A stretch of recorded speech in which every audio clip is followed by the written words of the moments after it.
have always wanted the wardrobe I have now. Small, simple, luxurious. But it took years and years to get to a point where I would create that wardrobe. Making realizations about what I value the most in my style, in my outfits, has been a huge part of the process of how that happened, of how I ended up creating this wardrobe that I'm really happy with. One of you recently commented asking for me to compare the outfits that I wear now and the kinds of outfits that I used to wear. Thank you so much. I'm gonna say Fran. I'm gonna take a wild guess. I'm gonna say Fran, thank you so much for this question. I think in a future video I might get into, get really specific and show you some similarities between some of my old outfits and some of my new outfits. Do reach out in the comments and let me know if you want to see a video like that where I literally break the outfits down and compare and contrast. I think it is easy to look at the surface of how my wardrobe has changed and think it looks very different, but actually there are lots of areas of consistency, and it's those areas of consistency that really illustrate what my true style values are.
So here are some commonalities that I have identified, things that have stayed really consistent over the years of various wardrobe transformations. I like my wardrobe to be small. I want restricted parameters. While in periods of change, experimentation, the parameters will get wider. Once I feel comfortable and confident in my choices, things narrow again. Generally speaking, I like to have a limited number of items. Now, I don't have a number right now, but I'm sure there'll be a point where I will count things up again and see where we're at. I like my wardrobe to be simple. Now, simple means a few different things to me. Simple in terms of aesthetic, simple shapes, simple design, a limited color palette. Simple in terms of function, in the sense that my wardrobe is mostly made up of basic pieces, with very few statement pieces, which really gives me versatility, and versatility is something I just love. Lazy. Now, this is a value I've only identified recently, since I started calling my wardrobe lazy glam a little while ago. I like that effortless energy in my outfits. I want my outfits to look subtle, even in dressy situations. I want getting dressed daily to be easy, simple, straightforward. And how I do that is through making sure that my wardrobe is full of tried and tested outfit formulas. Another factor of laziness is comfort for me. I don't want to be uncomfortable. I'm not going to wear shoes that are uncomfortable. I'm not going to wear a dress that's uncomfortable. And in winter, also warmth is a big factor. Part of comfort is feeling nice and warm and cozy. The final value is glamour.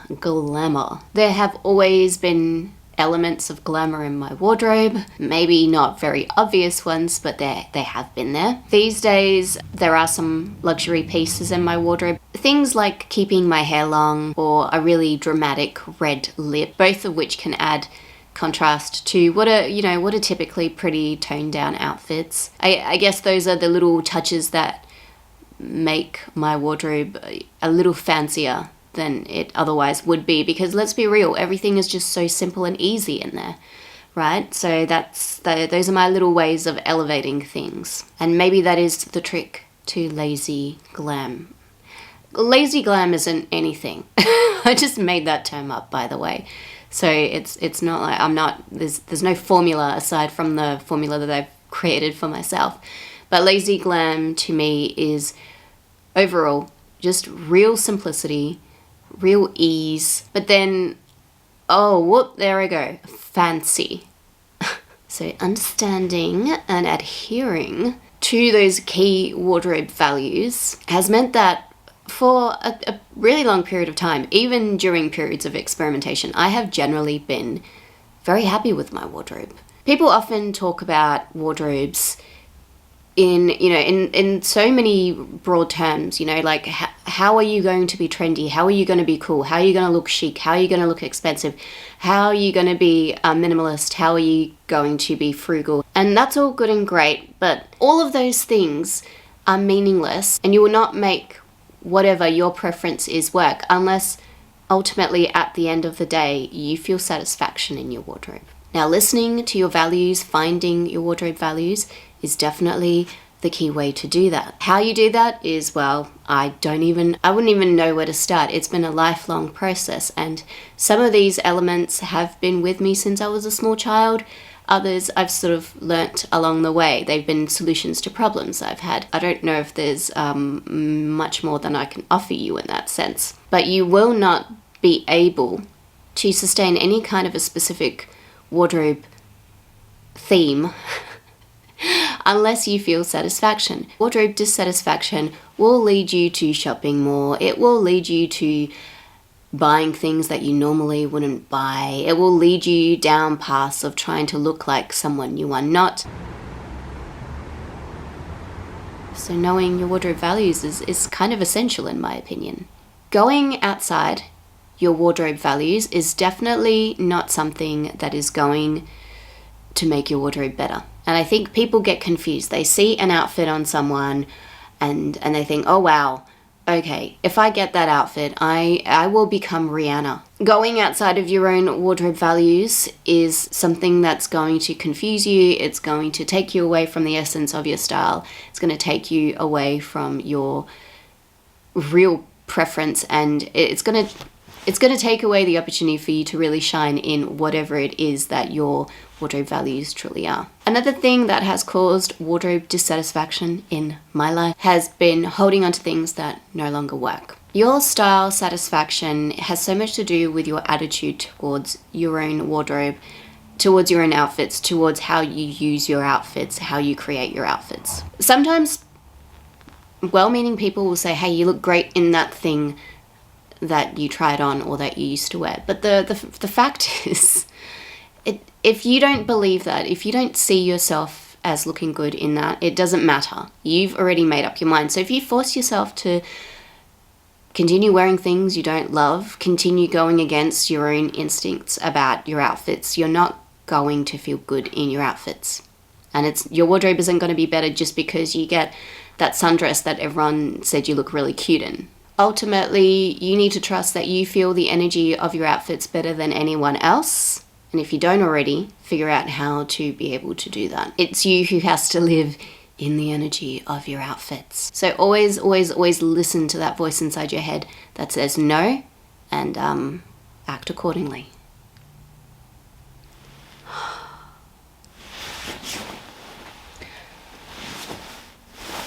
Could you see my arms shaking?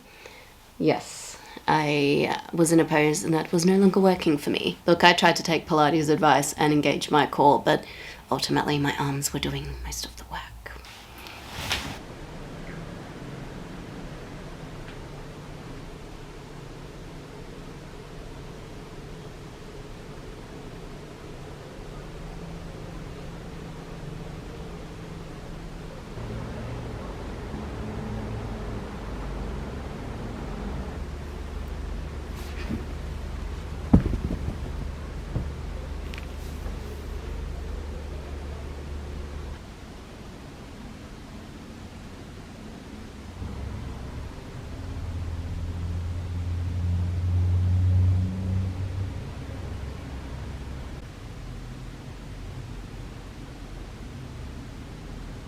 And now is the time when we thank today's video sponsor, Squarespace.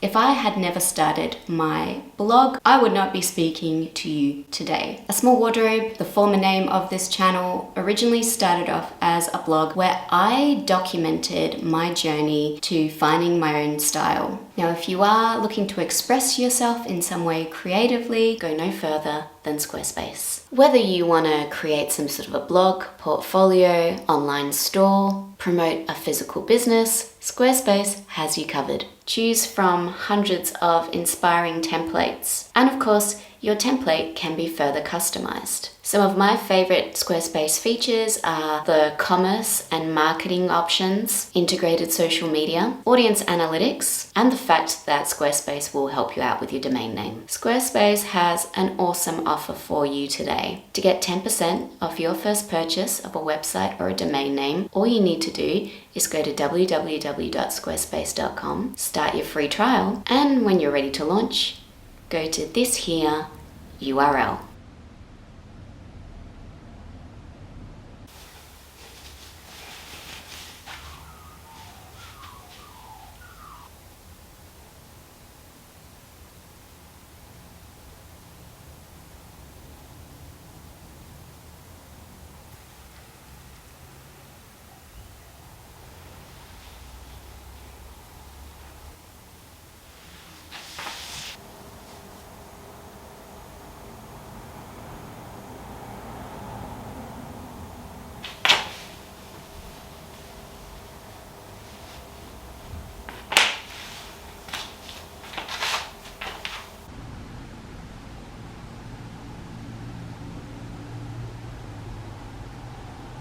I wouldn't hold on to meh colours. Choose the most impactful and important colours for you.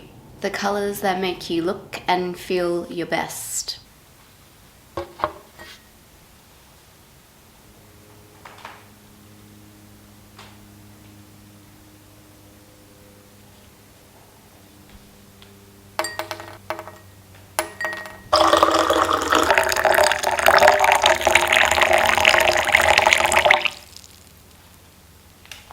I realized there was a time in my life where I definitely viewed best clothing, how it was supposed to be used.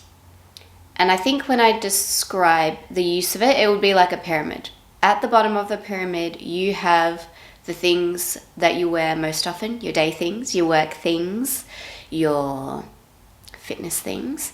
And then your good things, your best things, they're like at the tip of the pyramid. You know, there are a few pieces and they're precious and they cannot be used for the daily basis. And I think a lot of people have that thinking, that we save our best clothing for special occasions.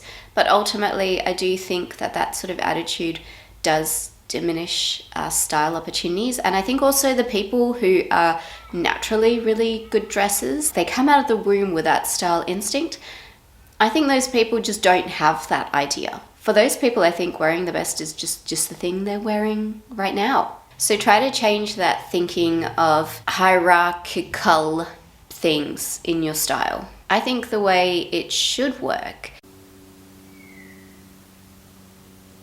you find those few things that you feel best in, and then you take them from the tip of the pyramid and you turn them into your daily outfit. You flip the pyramid. Make sure that most of the things in your wardrobe are the things that you love the most. And, you know, if you find a few formulas that really work, replicate them. Why am I talking about this now? I've gotten distracted. Okay, no, I see the point I was trying to get to. Really, your wardrobe strategy should be about replicating and amplifying those things that are best for you, and the key is finding colors that work for you. I'm not saying you can't wear all the colors. What I'm saying is find the colors that really make you feel good. Okay, something I stopped buying, well, I've mostly tried, and I think I've done okay at it, is mid-range items that are frittering away my funds rather than taking that same money, collecting it up, saving it to be able to buy something bigger and better.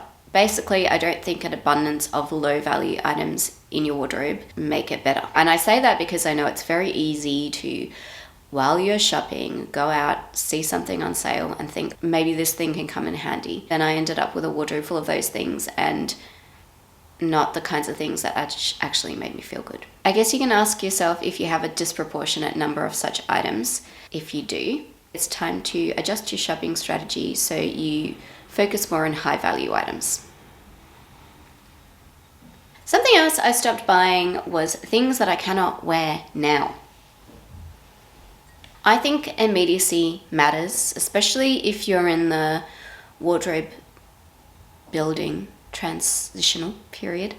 If you're someone who already knows everything, you're solid in your style, then sure, you can afford to buy something for next summer. But I do think it's really important to test out things as you buy them, rather than sort of saying, oh, this will be awesome in 6 months' time, and not really knowing that it will be awesome in 6 months' time, because anything could change in 6 months, or maybe in 6 months' time when it's finally time to wear it, you realize you can't make an outfit with that thing for some abstract reason, and that's okay. It's just that if you realize that when you're intending to buy the piece, you can return it then. Now, I hope you are enjoying this video, and if you are and you want more content, then my friend, you can always join my beautiful Patreon community. I have been posting videos there since 2017, so as soon as you join, you get access to, I don't know, at least 300 probably at this point, ad-free videos. Last Friday's Patreon video was about my low buy year, and this Friday's video will be a Q&A. Get out of the habit of thinking that designer stuff will make your wardrobe better. Now, I love a luxury piece or three, but you need to understand, especially if you are going to go shopping in the luxury market, that designer things aren't inherently better, and you're still going to have to test things out and figure out how those things work in your wardrobe. So always prioritize design, color, your general style, mood, all those style elements over getting things just for the sake of, well, it's by some luxury designer that I love. You still need to look at how every piece functions in your wardrobe, because guess what? Designer pieces can also become dormant in your wardrobe. I don't understand the point of feeling like you have a luxury wardrobe unless you can actually wear the luxury. When I buy luxury things, I tend to look for elevated versions of things that I've already tried. I am just as discriminating with those things as I would be going to any mid-range shop. Things that represent a past, outdated you in your wardrobe will not make it better. I think part of the reason that I can mostly be happy with my wardrobe is that I am happy to let go of things that don't work anymore. And we already touched on this point at the beginning. It's important to let go of things that don't work anymore. I guess this point is more about the psychology of holding on to things that you loved once. I mean, we've all gone through phases in high school. We've all gone through phases when, in specific life contexts. It's important to note that you can't hold on to every one of those things if you want good, tight, consistent, narrow style. These past style iterations, sometimes they're a little bit like ex-boyfriends. Sure, you can still be friendly to them when you see them at the shop, but you don't want to be going home with them. It's important to reassess your style journey in your current context. And I don't mean like I'm on a Greek island this week, therefore I'm going to set fire to everything that's made of cashmere. No, but what I mean is, look at the year ahead, know what your life plans are, and if you see that that emo phase you went through in 2008 no longer applies to the life you want to live in the future, I mean, you can still probably find a way to hold on to some element of that particular genre, but you don't need to keep the whole genre in your life forever.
after you have some meat.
I would look out for items that make bad layers. I love a wide leg pant in summer, but I've realized that in winter I have to be cautious about that style. Do we need to...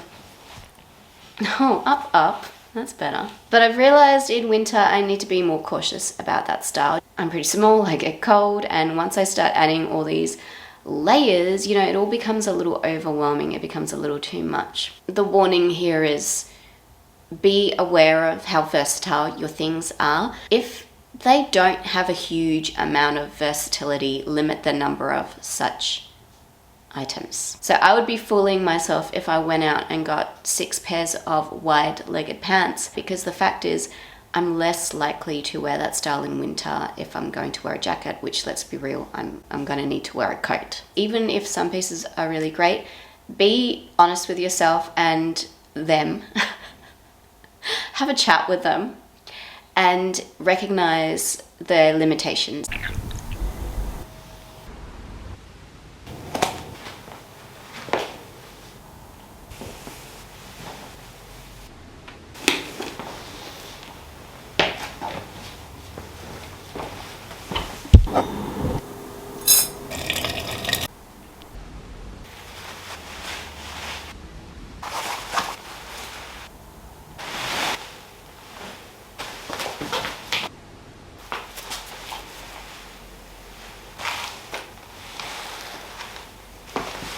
Don't collect things that look good with heels. Maybe that's a very specific example. So maybe don't collect things that only work with a particular style of shoe, unless you wear that shoe all the time. If you haven't already, consider building your wardrobe from the bottom up, starting with your shoes, because shoes are a lot more functional than most of the other stuff in our wardrobes, right? You need to be able to stand somewhere.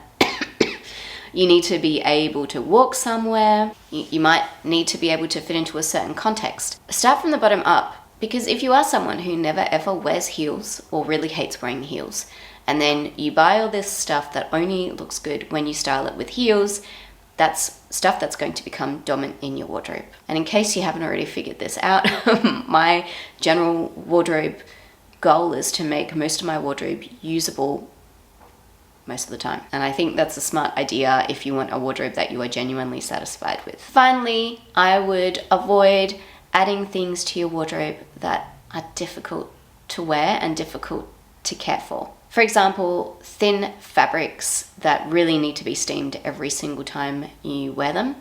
And then the moment you sit down in the car, you get a big crease in your thigh zone. It's happened to the best of us. It's upsetting because the style can be so flattering, can look so good, like my bias cut thing. Like, I know it looked really nice on me, but ultimately it was just such a frustration. There's no point in looking perfect when you leave the house and then as soon as you walk out the house, everything goes south. We want to avoid that at all costs. Another really good example is buying tight-fitting clothes that are dry clean only. Now, if you live somewhere where dry cleaning is cheap and convenient, then of course, do it. But if you live somewhere like Western Australia where dry cleaning is both expensive and not convenient, then avoid getting things that are dry clean only. Because if you have that piece that can only be dry cleaned, it's going to end up being a special occasion piece because you're not going to want to deal with it every time you need to deal with it to make it wearable. These are bound to become dormant items. Now, I avoid dormant items as much as possible. I want most of my stuff to be usable regularly. And this is how we circle back to my wardrobe values. Small, simple, lazy, glam. If you were to look at every single one of the points that I've made today, you can find those values reflected in each one of those points. And that, my friend, is how I make the rules and the plans for my